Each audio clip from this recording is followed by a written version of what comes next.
ఒక తల్లి తన కుమార్తె కోసం దేవుని ఎదుట మొరపెట్టుకుంటే ఆ ప్రేమను ఎవరు ఆపగలరు? ఇది యేసు కాలంలో జరిగిన అద్భుతమైన విశ్వాస కథ.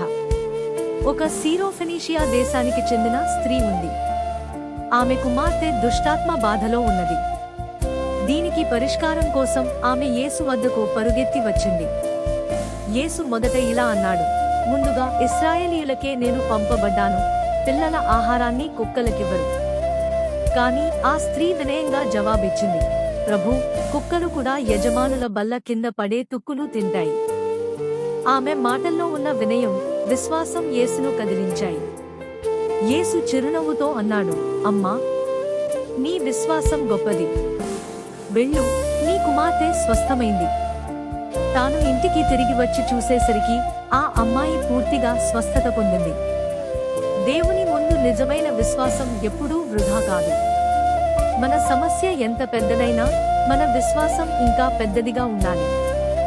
యేసు ఆ స్త్రీ విశ్వాసాన్ని గౌరవించినట్లే నిన్ను కూడా గౌరవిస్తాడు. ఈ వీడియో నచ్చితే ఈ ఛానల్ను సబ్స్క్రైబ్ చేయండి. మరందరికీ దేవుని వాక్యం చేరేలా చేయండి.